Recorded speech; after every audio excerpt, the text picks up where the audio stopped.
Did you know that one of the most common ways for people to break into your bank accounts or social media is through something called an imposter link? This is the sort of link that you might get sent via email or text and it looks legit, but then you look closer and it says something like royalmails.com instead of Royal Mail, or FedEx with 2 X's or similar. Look, I even clicked on one of those links before because I'm pretty much always getting a delivery from somewhere and you're just like, okay, there we go. And yeah, they're pretty good at it these days. They're very stealthy. But fortunately, with the help of NordVPN, today's video sponsor, and their threat protection feature, you can avoid risks like this and, well, also, stay frosty. This threat protection function also protects you from ads, trackers, malware, plus Nord gives you access to better streaming options. We've talked about that a lot before. So look, you can get NordVPN today and use it across 6 devices, and if you don't like it for whatever reason, there's a 30-day money-back guarantee. All you need to do is go to nordvpn.com/TIFO and you get 4 months for free on a 2-year plan. And now, let's get into today's video. Somewhere deep in the Amazon, a monkey leaps nimbly through the rainforest canopy, blissfully unaware that it is being hunted. Down below on the forest floor, the hunter lurks patiently in the shadows, stalking its prey, waiting for the perfect moment to strike. When the moment comes, the hunter raises his long bamboo blowgun, places it to his lips, and blows hard, launching a small poison-tipped dart into the canopy. The dart strikes home, causing the monkey to flee in panic, but it lasts only a few minutes before collapsing and plummeting to the ground. It's dead. The hunter returns to his village with his prey slung over his shoulder, having once again exploited the deadly power of the Amazon's most infamous poison. Once the source of countless myths and legends among early European explorers, in more recent years the substance has made a surprising transformation from deadly arrow poison to miracle drug, helping to unlock many of the mysteries of the human nervous system and make modern surgery safer and more effective. This is the fascinating story of curare. Curare is manufactured and used by dozens of indigenous tribes across Central and South America and the Caribbean, from the island Caribs of the Lesser Antilles to the Macusi of Guyana and the Yagua of Colombia and Peru. The term curare refers not to a single substance, but rather a whole family of similar arrow poisons, and is derived from the Macusi word ure, meaning it kills birds. Over the centuries, there have been numerous attempts by Western researchers to transliterate this word, leading to the substance being variously dubbed wurari, wurara, wurali, urari, and finally curare. In its traditional form, curare consists of a dark brown, sticky resin-like paste which can easily adhere to the tips of arrows and blowgun darts. Due to the relative rarity of its ingredients and the significant time involved in its manufacture, curare is largely considered too valuable for use in warfare and is employed almost exclusively in the hunting of game. As most of the animals hunted using curare live high up in the dense forest canopy, great care is taken to maximize the potency of the poison so that the prey animals cannot flee out of visual range before dropping to the ground. This potency is typically evaluated by using animal tests, for example by pricking a frog with a poison-tipped dart and counting the number of hops it makes before dying. For the most potent curare recipes, death time ranges from 1 to 2 minutes for birds, 10 minutes for small mammals like monkeys, and up to 20 minutes for large mammals like tapirs. As you might imagine, the process for making curare is very complex and often a closely guarded secret, allowing certain tribes to establish local monopolies and grow wealthy on its manufacture and trade. While it is not known exactly where curare was first discovered or by whom, the poison first came to the attention of the Western world in the 16th century as European explorers began pushing deeper into the South American continent.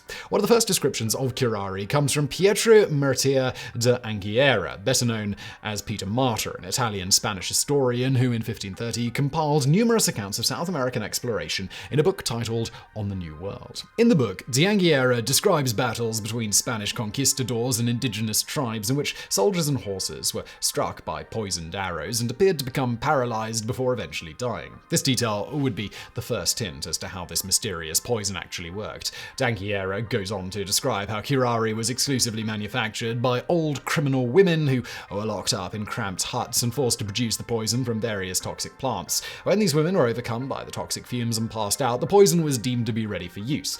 In reality, however, this account turned out to be a complete fabrication, for as later explorers and anthropologists would discover, most South American tribes believe women skin to be too ritually clean to participate in the sacred rite of curare production. Indeed, allowing a woman anywhere near the manufacturing process would diminish the magical powers and thus the potency of the poison. Another early description of curare comes courtesy of English adventurer Sir Walter Raleigh, who in 1595 travelled up the Orinoco River in modern-day Guyana in search of El Dorado, the legendary lost city of gold. But Raleigh's account is no less fanciful than de Anguiera's. In his 1596 chronicle on the expedition, the discovery of the large, rich and beautiful empire of Guyana, he claims that garlic, salt, sugar or tobacco are effective antidotes to curare poisoning, claims which are known to be laughably false. Thanks to such rampant exaggeration and confabulation, not to mention extreme secrecy on the part of the indigenous tribes, for nearly 2 centuries the true nature of curare remained a total mystery, the substance passing into myth and legend as one of the many exotic dangers that lurked in the Amazon jungle. It would not be until the 18th century that explorers and scientists began to shed some light on this mysterious poison. One of the first Westerners to acquire and study a sample of curare was French explorer and mathematician Charles-Marie de la Condamine. Perhaps most famous for teaming up with philosopher Voltaire to exploit a loophole in the French national lottery in 1729, in 1735 Condamine was sent to South America on a surveying mission to measure the length of 1 degree of latitude. However, Condamine was more interested in finding and bringing back examples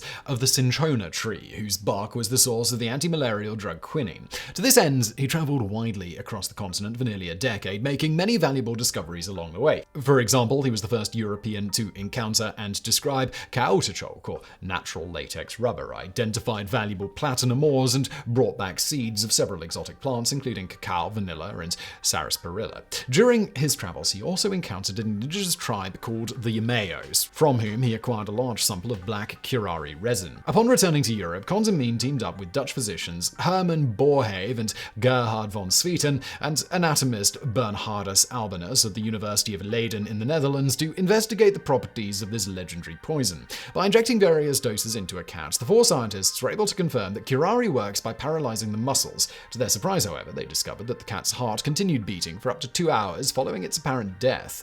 Today, we know curare works by interfering with the function of motor neurons, that is, nerves which command the muscles to contract. At the junction between 2 nerves, or between a nerve and a muscle or an organ, lies a tiny gap known as a synapse. When a nerve impulse reaches a synapse, it triggers the release of special signaling chemicals known as neurotransmitters, which cross the gap and bind to receptors on the other side, transmitting the impulse across the synapse. In motor neurons, the primary neurotransmitter is acetylcholine. Curare works by binding to the acetylcholine receptor sites, preventing the neurotransmitter molecules from transmitting nerve impulses across the synapse and resulting in the flaccid paralysis of the victim's entire body. The first muscles to be affected are usually those of the eyes, meaning that the first signs of curare poisoning are fatigue, double vision, and difficulty keeping your eyes open. Next to go are your tongue and throat muscles, making it difficult for you to swallow or speak, followed by your limbs and all other voluntary muscles. But while this in itself sounds bad enough, unfortunately it gets worse. For you see, curare only works on the voluntary muscles and semi-voluntary muscles, meaning your heart will be unaffected and continue to beat. However, curare does paralyze the diaphragm and intercostal muscles responsible for breathing, meaning your death will be a slow and agonizing one by asphyxiation. Even more horrifying, curare has no effect on human consciousness, meaning you will be fully awake but unable to move or even call out for help as you slowly suffocate. Brilliant. About the only good news is that, as we shall see, it is now possible to survive curare poisoning thanks to advances in medical technology. In addition to discovering that curare does not affect the heart, Condamine and his colleagues also found that the poison is harmless when swallowed and must be injected through the skin in order to take effect. Indeed, Western explorers reported that Amazonian tribes readily ate the meat of the animals killed with curare with no special preparation. In the 1850s, famous French physiologist Claude Bernard would conduct even more detailed experiments on curare's effects and mechanism of action, establishing much of what we know about the poison today. The Leiden team's research was next taken up by English botanist Edward Bancroft, who, in his travels throughout South America, became the first European to discover the botanical source of curare and witness its manufacture. This process was also recorded by German naturalist Alexander von Humboldt, who traveled widely throughout the Americas between 1799 and 1804. While recipes vary from region to region, the main ingredient in curare is typically the vine Strychnos toxifera, first identified and been classified by German explorers and brothers Robert and Richard Schomburg in the 1850s. This, along with other plants and sometimes even ant or snake venom, crushed up and boiled in water for up to 2 days until the residue boils down to a black sticky substance resembling pitch or molasses. Then slivers of the cocorito palm are dipped into the mixture and used to smear it on the tips of arrows and blowgun darts. While the alkaloids responsible for curare's toxicity mainly come from the Strictons toxifera vine, the other ingredients also help increase its effectiveness, for example by accelerating the absorption into the bloodstream or preventing the blood around the arrow dart from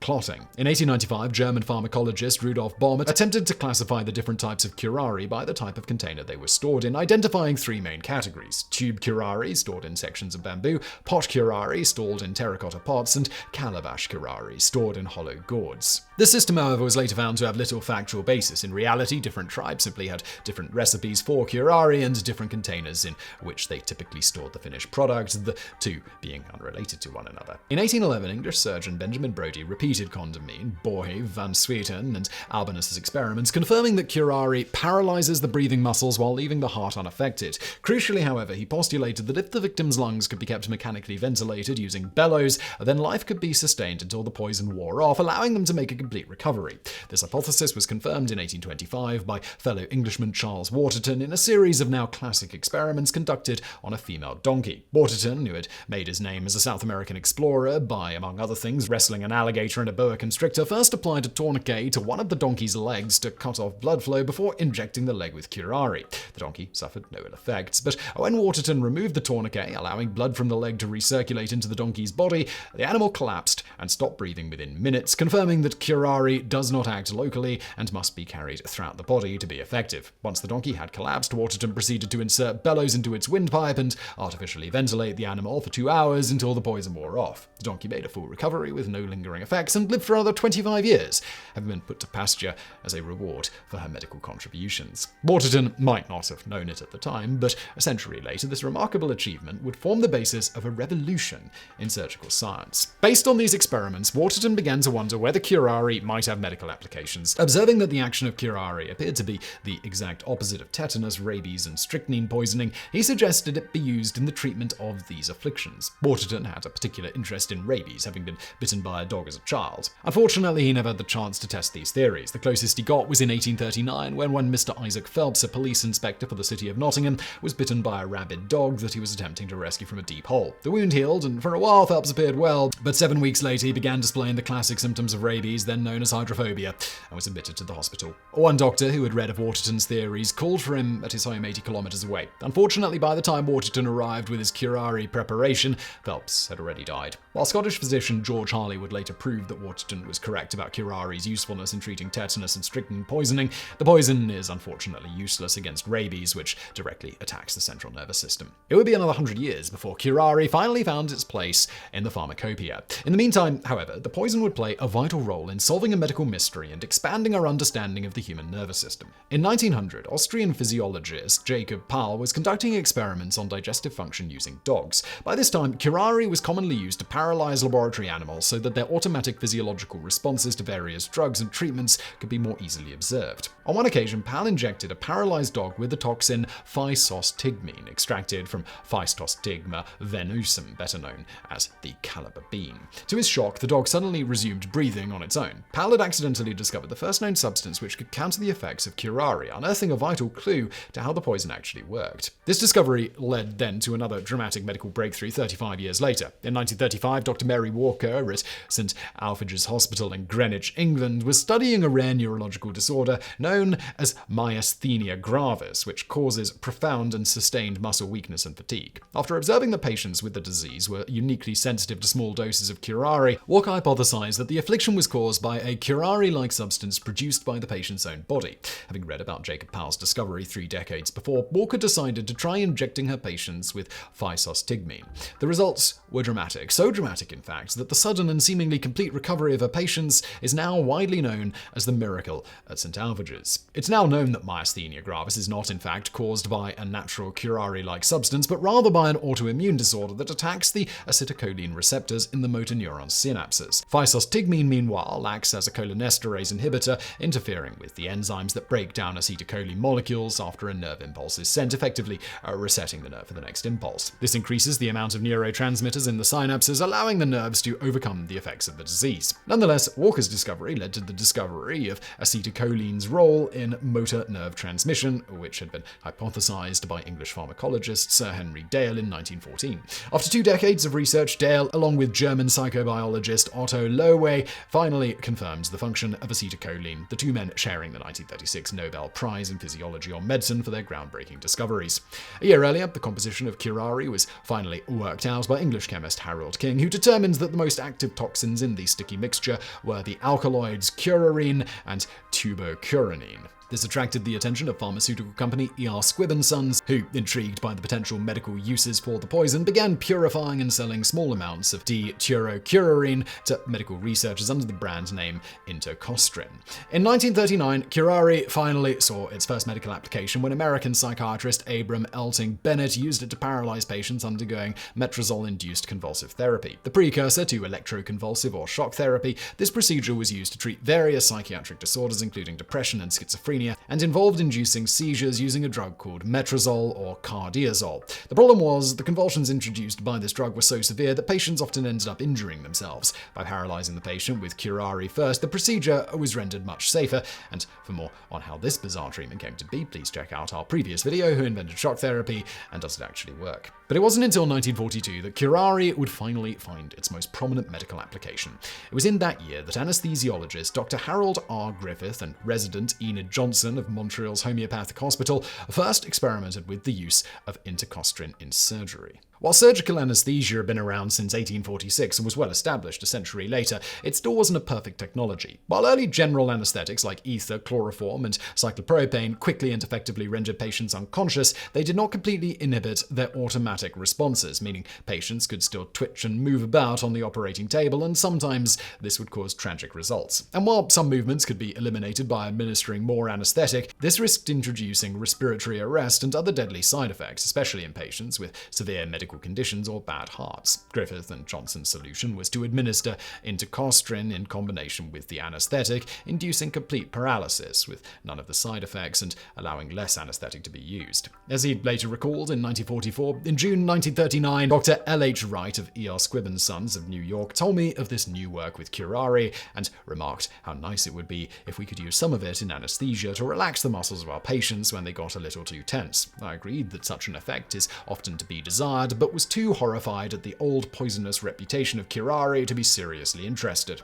I met Dr. Wright again in October 1941 and asked him how he was getting on with curare and anesthesia. He said he still thought the idea was sound, but that so far he knew no one who had tried it. I thought I'd better not pass up a good thing any longer, so Dr. Wright kindly sent me some ampules of intocostrin, and in January 1942 we began using it in the operating room of the Homeopathic Hospital in Montreal. We administered the drug intravenously to patients under general anesthesia and found that it acts quickly, producing in less than a minute a dramatic and complete relaxation of the skeletal muscles. Even under the most favorable circumstances, and even with general anesthetic agents, occasions do arise when it seems impossible to get the patient sufficiently relaxed to make abdominal exploration or to close a friable peritoneum. To have a drug at hand which will give the patient, at these critical moments, complete relaxation uniformly, quickly, and harmlessly has seemed to us a blessing both to surgeon and anaesthetist. So groundbreaking was this development that anesthesiologists often divide the history of surgery into before Griffith and after Griffith. Of course, the use of curare and its derivatives in this fashion also paralyzes the patient's lungs, requiring them to be artificially ventilated throughout the surgery. While this was initially done using a hand-pumped rubber bulb, in the late 1940s and early 1950s, inventors like John Emerson and Forrest Bird developed mechanical ventilators which used electric or pneumatic motors to automatically breathe for the patient. These twin developments revolutionized surgery, allowing increasingly complex procedures to be performed more safely and with fewer side effects and post-operative complications. While curare derivatives like intocostrin have been since supplanted by safer but related paralytics like pancuronium, the basic procedure remains relatively unchanged since Griffith's pioneering experiments. Like Botox digitalis and other poisons turned medicines, curare has certainly come a long way from its deadly Amazonian origins. Of course, as you might expect from a deadly poison, curare also has its darker uses. Indeed, pancuronium bromide is one of 3 drugs used in combination for medical euthanasia and lethal injection, the official method of execution in 28 US states. The other two drugs are sodium thiopental to introduce unconsciousness and potassium chloride to stop the heart. While this method is intended to be quick and painless, as previously mentioned, paralytics like pancuronium have no effect on consciousness, meaning that it is impossible to tell whether a person is conscious during the procedure. This has led many to speculate that many prisoners may actually experience severe pain during their executions, especially if an inadequate dosage of barbiturates is administered. Such fears have even led 11 US states to switch to a single drug lethal injection method wherein death is induced via overdose of sodium thiopental. And if any murder mystery fans in the audience are wondering if curare has ever been used in a crime, it absolutely has. Pancuronium was the lethal agent of choice of Efren Saldivar, a serial killer who's estimated to have killed up to 200 patients between 1988 and 1998 while working as a respiratory therapist at Adventist Medical Center in Glendale, California. The drug was also used by 4 paramedics nicknamed the Skin Hunters to kill 5 elderly patients in the Polish city of Lodz, the personal details of whom the killers sold to competing funeral homes. And finally, more than a century ago, curare was at the center of a now long-forgotten assassination attempt. In 1916, a group of socialists and pacifists known as the Adullamites plotted to assassinate British Prime Minister David Lloyd George and Paymaster General Arthur Henderson in the hopes of ending the First World War. At the heart of the conspiracy was Alice Wheeldon, a women's suffrage and anti-war activist who ran a chemist shop in Southampton along with her 2 daughters and son-in-law. But before the plot could be carried out, Wheeldon's group was infiltrated by one Alex Gordon, an agent for British military intelligence. When Gordon informed his handlers of the plot, they sent another agent, Herbert Booth, to gather more information. Booth must have been a hell of an actor, for he soon ingratiated himself to the conspirators to the point that they selected him as Lloyd George's assassin. Given an air pistol and pellets dipped in curare, Booth was instructed to hide out on Walton Heath Golf Course in Surrey and there ambush the Prime Minister. Instead, Booth betrayed the plot to his handlers and the conspirators were arrested and charged with treason. 5 were put on trial and 3 were found guilty, with Alice Wheeldon being sentenced to 10 years in prison and her daughter and son-in-law 7 and 5 respectively. A potentially disastrous wartime assassination was thwarted and Lloyd George doubtless breathed a great and thankfully non-paralyzed sigh of relief.